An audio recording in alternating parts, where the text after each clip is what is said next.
Hey there gang, Eric Andreas, your guitar sage here to talk about what makes a great solo. So one of my students recently wrote in to me and was asking about how they can create great solos. Like, what are the things that encompass a great solo? And I'll say that the things that encompass a great song are the same things that encompass a great solo. Okay? Basically, a solo is a song within a song, and you'll hear other guitar players and great soloists talk about this sort of thing. Now, let's break it down to a few things here. I've written about 7 things on the board here of first things that came to mind when I'm thinking about a great solo. And knowing your scales is probably the number one thing. If you hear B.B. King speak, that's what he'll say, knowing your scales. And that doesn't mean just knowing your scale, that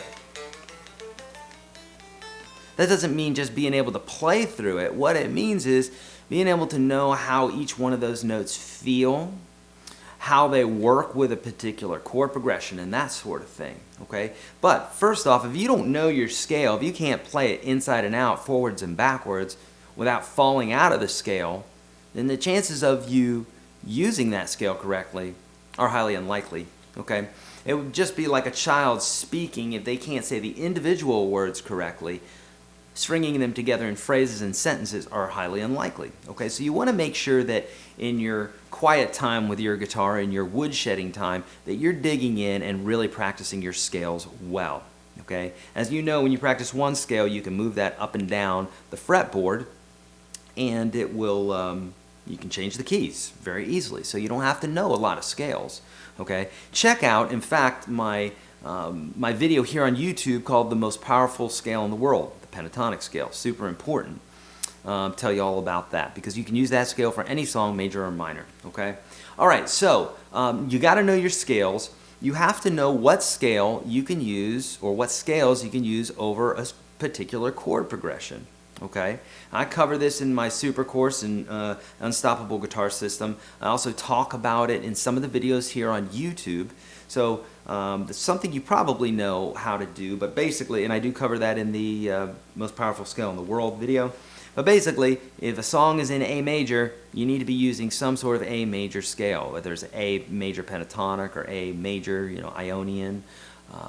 If it's a minor, then you need to be using a minor scale, and it needs to be for that particular key as well. Okay, so you got to know your scales. You got to know the chord progression that you're playing over, and make sure that the two mesh. Okay. Also, what's important if you're playing over particular chords is if there's a chord that's particularly quirky to that chord progression that might emphasize a different note that's not in your scale. It's good to know when that chord happens so that you can emphasize that note. I speak more of that in the course, so that's a little bit high-end stuff, kind of jazz type theory. Okay, stealing licks, super important. Okay, what do I mean by that? Well, when you're studying and learning other people's solos, inevitably those licks will start coming out in your own playing. Okay, if you love blues, study Led Zeppelin, study ZZ Top, study Stevie Ray Vaughan. I mean, go back to the classics, study Robert Johnson, that sort of thing. When you do that, what happens is you're basically imitating those people, and those licks are within you. They're in your hands, they're in your mind, they're in your soul, and they will start coming out. In some way or another, they will come out. It's almost inevitable that this is going to happen. You can't really get away from it. Okay, even if you're just listening to other players, that's going to happen. But super important to actually learn people's solos and then steal those licks, put them in your own song. When they're in a different key or the song is played at a slightly different tempo or feel or what have you, unless you're copying 30 notes in a row, chances are it's going to sound original. Okay, so steal those licks, play them. Everybody does it. Everybody does it. Especially the classics. Listen to them, they'll even say to do that. Okay, so stealing licks. Don't overplay, okay? When you're speaking with somebody, there are pauses. Like that, okay? Sometimes you speak super fast and you're really excited about something and you're coming at somebody, you're just full-fledged, just super excited, and sometimes you'll play like that. And then other times, you'll slow down to speak. Because you want the point of what you're saying to sink in. Okay, so I'm using my own voice inflections to say what you might do when you're playing. Sometimes you're going to play a barrage of notes, and other times you're going to be real soulful and just bend a note and hold it, or you might play a lick 10 times over because it just feels right, okay? So don't overplay and act like you're breathing within your playing. Give some space. Don't be afraid of letting the notes ride out, doing some bending, doing some vibrato, and what have you. It's the number one thing I see with new solo guitar players or new lead guitar players. I almost said nude. That wouldn't make any sense at all, would it? My new lead guitar players, I'll see them just play too much instead of just holding back and letting the notes ride out and that sort of thing. Okay, so don't overplay.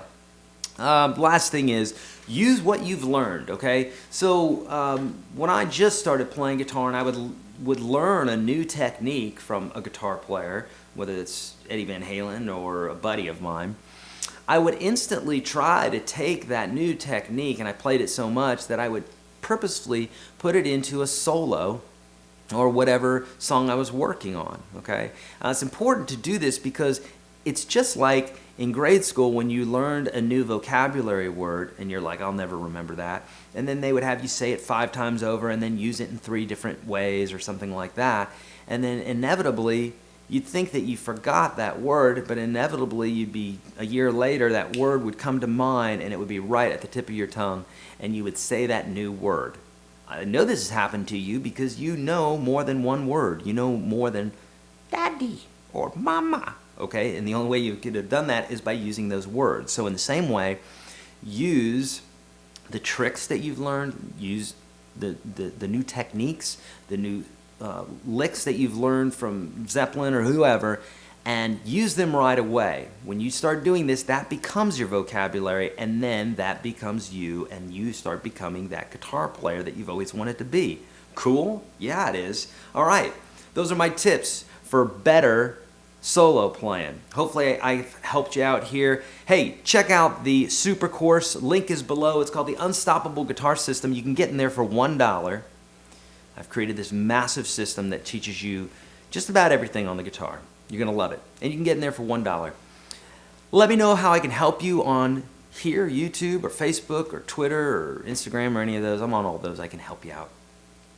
And let me know what I can do to improve your playing. I'm here to help. My name's Eric Andreas, your Guitar Sage. Spay and neuter and be kind to one another. See ya.